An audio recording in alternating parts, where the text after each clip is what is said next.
poczucia na przyszły rok, jak zwykle, nie napawają mnie optymizmem. Kojarzą mi się rzeczy niespodziewane. Rzeczy, które będą szły za sobą w bardzo szybkim tempie. Tak pomyślałem sobie nawet, że może o to tu chodzi, że właśnie jeżeli to się wszystko będzie działo w szybkim tempie, tym łatwiej to przyjmiemy, tym prościej, nie do końca będziemy to rozumieć, ale prościej będziemy to odbierali. A tych zmian jest i będzie tyle, że trudno będzie ogarnąć, na co się denerwować. Będziemy po prostu trochę znieczuleni na to, co wokół nas dzieje się i będzie się działo. Bardzo dziwnie to mi się wszystko kojarzy. Oto to, co zapowiadałem, to, co mówiłem, że od sierpnia zacznie się poważny kryzys. Ktoś powie, przesada, nie ma poważnego kryzysu. To jest nieprawdą. Powiem Państwu, że w tym roku, ja już o tym wspominałem wcześniej, jest bardzo dużo horrendalnych podwyżek. Światło prawdopodobnie od nowego roku wzrośnie o 60%. Takie mnie słuchy dość wiarygodne dochodzą. To jest kryzys. Jeżeli podstawowe rzeczy, które używamy, które są nam niezbędne do funkcjonowania, drożeją po 60, po 90, po 100% z dnia na dzień, to są bardzo poważne podwyżki, dubeltowe wręcz podwyżki i to oznacza kompletny kryzys. Wyobraźmy sobie, że światło drożeje o 60%. Teraz niedawno podrożało o 10%, ale powiedzmy światło drożeje o 60%. Przecież podstawowa energia, prąd, w tym też paliwo pójdzie mocno w górę. No pomyślmy sobie, jaką lawinę podwyżek innych asortymentów pociągną chociażby te dwie podwyżki. Tak duże. Poza tym nie wydaje wam się dziwne, że ludzie przestają na te wzwyżki cenowe, bardzo duże i które już się odbyły, przestają być wyczuleni. Ludzie nie zwracają na to uwagi. Ale w moich poczuciach na najbliższą przyszłość i na przyszły rok gnębią mnie inne poczucia, które mnie samego w jakiś sposób szokują. Nie wiem, czy to poczucie tyczy tylko naszego kraju, czy większej ilości państw, ale mam bardzo dziwne wrażenie, drodzy Państwo, że stanie się coś takiego, zresztą ja to zapowiadałem, jeżeli chodzi o rząd polski, że rząd nasz będzie chciał zrzucić z siebie władzę, ale też może się zacząć dziać całkiem inaczej. Oto nie tylko rząd nasz, ale i inne rządy w wielu krajach zaczną jak gdyby w pewnym momencie zrzucać, albo inaczej, zaczną jakby nie być do końca rządami. Ja wiem, że to brzmi dziwnie, ale tak to czuję. Rządy przyćmią się. Stanie się to w pewnym momencie, w ciągu iluś tam miesięcy, stanie się to z jakiegoś powodu. Próbowałem się skupić, co to może być za powód i nie potrafię tego zrozumieć, nie potrafię poczuć, co to może być za powód, ale wyraźnie czuję, że ta cała sytuacja wchodzi w etap, że rządy jakby pomału, ale wyraźnie będą pokazywały, że jak gdyby nie do końca w pewnych decyzjach są władczy. No, skoro rząd danego państwa nie jest władczy we wszystkich decyzjach, to kto ma być za niego władczy? jakaś władza nadrzędna, to będziemy zauważać, ale też politycy rządzący nie będą specjalnie przed nami tego ukrywali. Będą to wdrażali i pokazywali nam, że coś się takiego na świecie dzieje, tak będą nam to tłumaczyli, że nie do końca wszystkie decyzje będą zależne od konkretnego rządu, konkretnego państwa, tylko coś jakby nad tym będzie czuwało, czego oni nie będą umieli nazwać, nie będą potrafili nam wskazać tego czegoś, tej, nie wiem, grupy ludzi, instytucji, która będzie nad wieloma państwami zaczynała mieć coraz większą możliwość wtrącenia się lub nakazu. Zarazem będziemy obserwowali, że to jest, ja właśnie nie wiem, czy właściwe słowo użyję, przed audycją zastanawiałem się, jak to państwu powiedzieć, że wiele rzeczy będzie pacyfikowanych, instytucjonalnie pacyfikowanych, że te instytucje będą działały słabo lub pozornie. Ja wiem, że to jest żadna sensacja, co ja państwu mówię, ale to jest bardzo ważne i to muszę wam powiedzieć jeszcze w starym roku. Zrzucanie władzy nie będzie tylko w naszym kraju. Kompletnie tego nie rozumiem, co państwu mówię. To jest tylko poczucie, które przekazuję państwu tak, jak to czuję. Ale mam wrażenie, że ono jest bardzo ważne. Z tego względu, że to będzie powodowało społecznie w nas, dla obywateli, coraz mniejszą pewność, że możemy się w czymkolwiek, gdziekolwiek odwołać. Trudne to jest do wytłumaczenia, ale cieszę się, że chociaż to mogłem powiedzieć w taki sposób. Wydawać mi się mogło, że na świecie teraz jest pewien spokój, jeżeli chodzi o kwestie militarne. No, ta sytuacja na tym wąskim pasku wschodniej granicy to jest margines. Natomiast ogólnie na świecie jakby troszeczkę się uspokoiło. Ja powiem państwu, że taka scena mi się kojarzy, chcąc poczuć najbliższy okres czasu, czy może najbliższe miesiące. Wpływa mnóstwo statków, w rejon Morza Śródziemnego, bardziej w rejon południa Włoch. Tak jakby te statki będą miały związek z kwestią militarną bardziej i jakby te statki miały być, pilnowały czegoś albo miały być takim zakładnikiem spokoju. Jakby te statki były ostrzeżeniem. Dużo rojno statków na Morzu Śródziemnym, ale właściwie to one nic nie będą robiły. To będzie te statki będą takim zakładnikiem. Te statki będą takim transparentem, żeby coś uspokoić. Albo żeby dać znak, że to nie są żarty w jakiejś kwestii. A nie, tam się coś wydarzy. W okolicy Turcji, ale chyba tu nie chodzi o Turcję, ale w okolicy Turcji drastycznie coś się wydarzy. Coś, czego nikt by się pozornie nie spodziewał.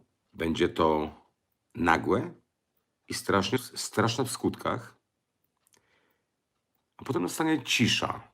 Te statki na Morzu Śródziemnym będą pilnowały, by z tej ciszy nic się nie wyłoniło, nie stało.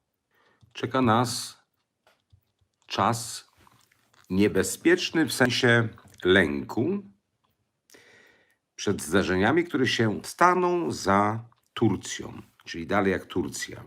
Nic się tu nie będzie działo, ale wielu ludzi będzie myślało o wyjeździe, o ucieczce. Raczej to będzie niepotrzebne, ale wielu będzie myślało, żeby tak zrobić. Będzie się bało. Po raz drugi mi się to kojarzy. Myślałem, że tu chodzi o wodę, a to nie. Ludzie w butelkach będą dostawali płyny. te płyny będą rozdawane ludziom. To, co się tam wydarzy za Turcją, spowoduje w Europie duży chaos na ewentualne przygotowanie się. Zacznie brakować produktów w sklepach, zacznie brakować sprzętu elektronicznego. Drożyzna straszna będzie. Mogą być jakieś przygotowania, mobilizacje, natomiast będzie ogólnie cisza. Po tym jednym, krótkim, ale bardzo treściwym ataku gdzieś. Wszyscy się będą bali, że to państwo zaatakowane się podniesie, a ono się nie podniesie. A ten lęk będzie w jakiś sposób sztucznie podsycany i ten chaos, który się będzie dział w sposób naturalny, no bo jeżeli ludzie będą się czegoś bali, to będą chaotyczni i, i gospodarka będzie chaotyczna. A to będzie w jakiś sposób celowo podsycane jeszcze. I przez te podsycanie i ten chaos, a tak naprawdę się nic wielkiego nie będzie działo, może ten chaos doprowadzić do takich rzeczy w gospodarkach, że będzie próba scalenia pewnych regionów i stworzenia jednego, takich okresowych, jednych rządów, ale na zasadzie nie takiej jak dotychczas. Na przykład nie na takiej zasadzie, jak działa Unia Europejska. Chociaż to może być nadal Unia Europejska. To zmienią się zasady. Kończy się etap pierwszy. Jesteśmy bardzo krótko przed etapem drugim, którego tym bardziej nie będziemy w stanie zrozumieć, co się będzie działo.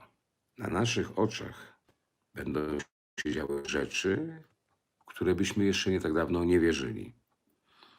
Te przemiany, które będą następowały, my się jako społeczeństwa na nie nie będziemy godzili.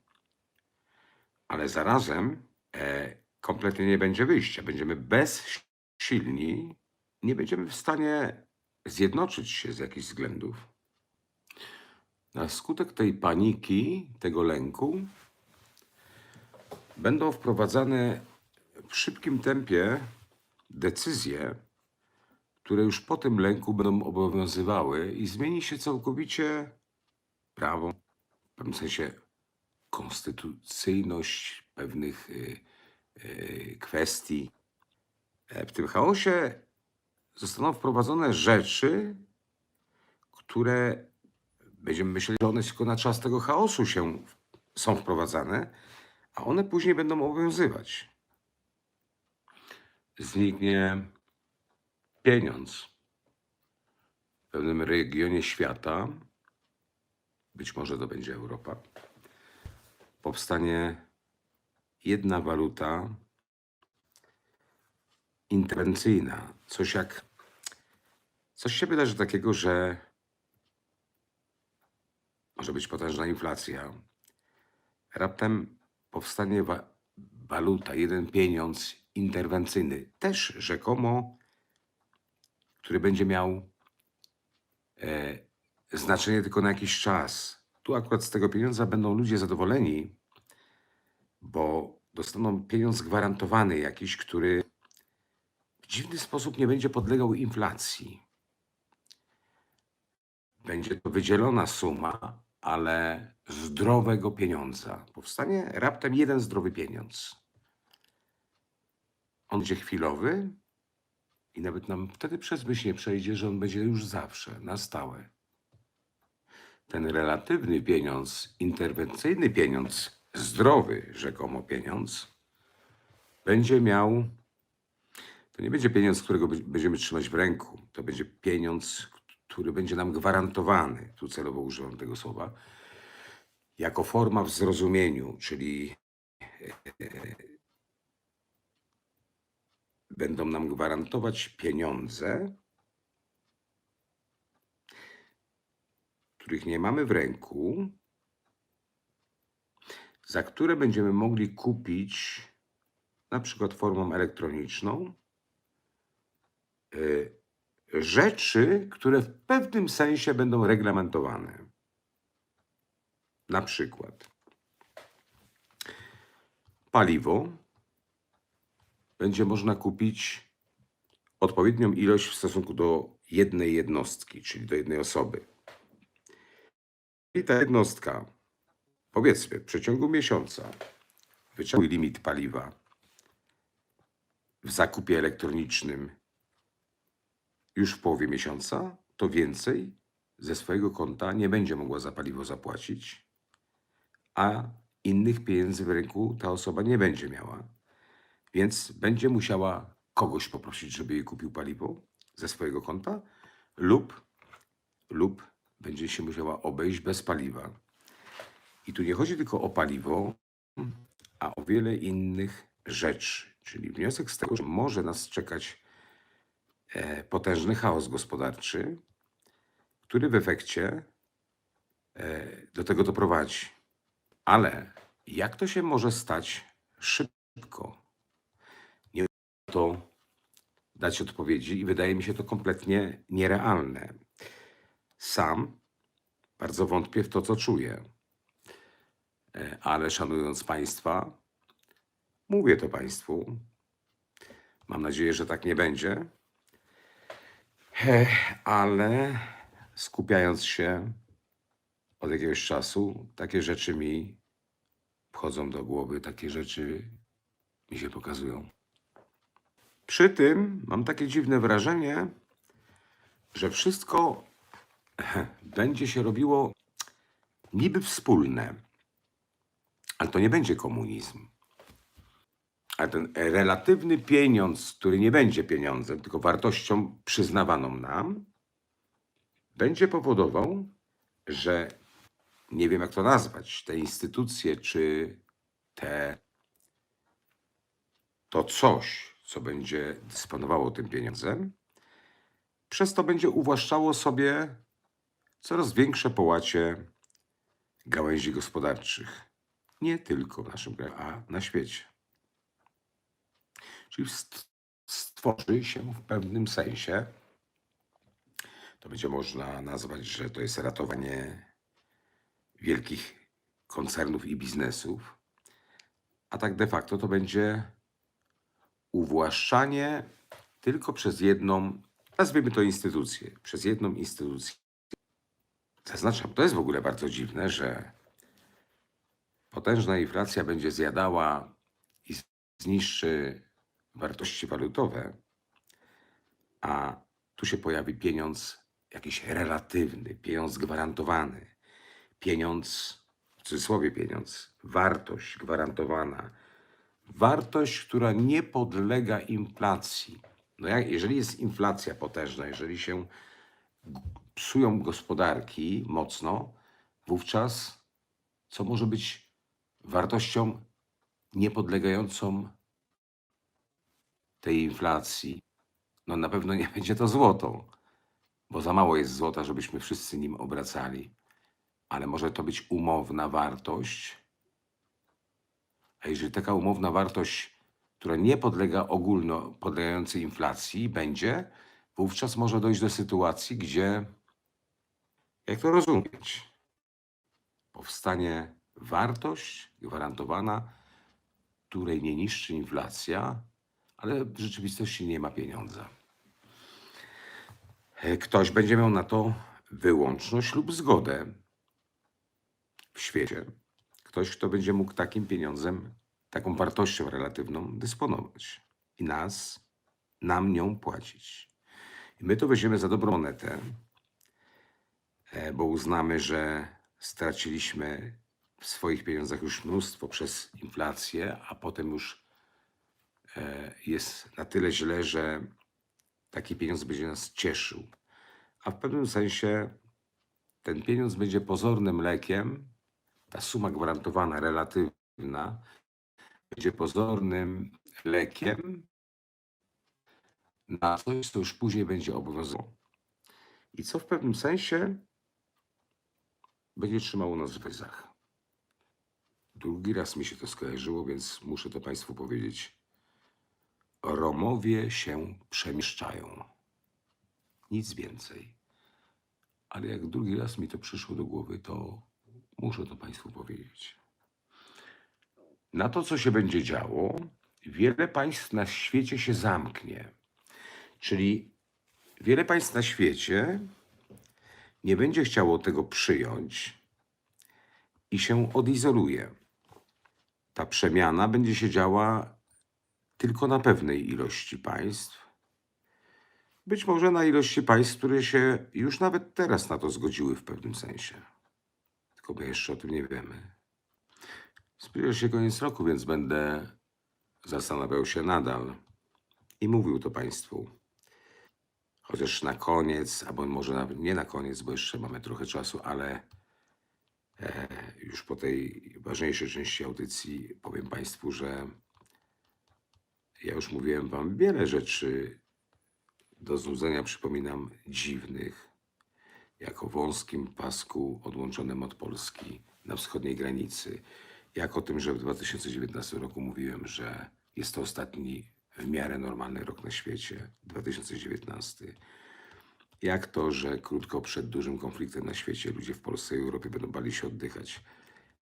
Te rzeczy są, ale jak wtedy mówiłem, to one były nielogiczne, niepasujące do niczego i śmieszne. Takie nie są w tej chwili. Więc to, co teraz mówię państwu, też może się wydawać nierealne i śmieszne.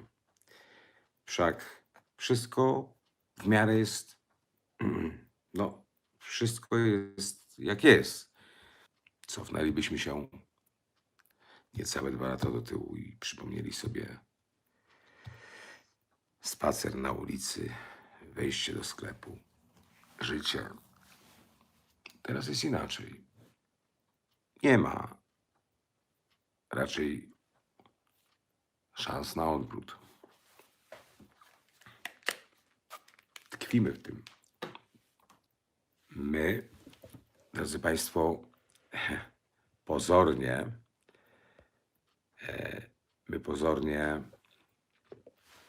wiele nie przeżyliśmy jeszcze złego i miejmy nadzieję, że nie przeżyjemy.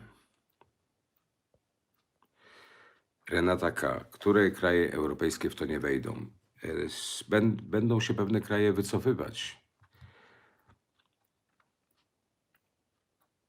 Nie wiem, które do końca, ale może Bułgaria, może Rumunia, może Chorwacja, może Skandynawia, Norwegia, Szwecja. Może. Zdajmy sobie sprawę, jak ruszyły ceny, że gdybyśmy w 2019 roku mieli takie podwyżki w ciągu roku, to ludzie by naprawdę krzyczeli i się buntowali. W tym roku przechodzi to bez echa, ponieważ kłopoty mamy innej treści.